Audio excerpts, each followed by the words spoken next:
உண்மை செய்திகள் உடனுக்குடன் கிடைக்கணும்னா மறக்காம நம்ம சேனலை சப்ஸ்கிரைப் பண்ணி வச்சுக்கோங்க. இன்று தமிழ்நாட்டில் வெளியான முக்கிய 10 செய்திகள்.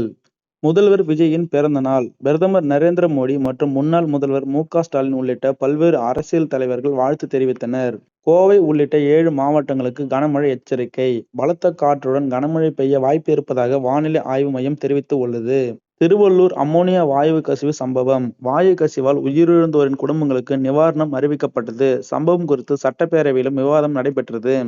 தமிழக சட்டப்பேரவையில் அமளி. மேகதாது அணை தீர்மானம் தொடர்பாக திமுக, அதிமுக உள்ளிட்ட எதிர்க்கட்சிகள் கடும் எதிர்ப்பு தெரிவித்தன. மேகதாது அணை விவகாரம் தீர்மானத்தில் செய்யப்பட்ட திருத்தம் குறித்து அரசும் எதிர்க்கட்சிகளும் விளக்கம் மற்றும் விமர்சனங்களை வெளியிட்டன. மின்வெட்டு பிரச்சினை குறித்து பேரவையில் விவாதம். எதிர்க்கட்சி தலைவர் உதயநிதி ஸ்டாலின் தமிழக மின் நிலைமை குறித்து அரசை விமர்சித்தார். நான் முதல்வன் திட்டம் குறித்து கேள்வி. திட்டத்தை கைவிடுவது ஏன் என்று எதிர்க்கட்சியினர் அரசிடம் விளக்கம் கோரினர்.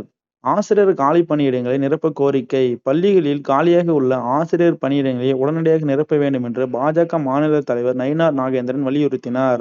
திருப்பரங்குன்றம் வழக்கில் அரசு விளக்கம். தீபம் ஏற்றுவது தொடர்பான நீதிமன்ற உத்தரவை உடனடியாக அமல்படுத்த முடியாது என்று தமிழக அரசு தெரிவித்துள்ளது.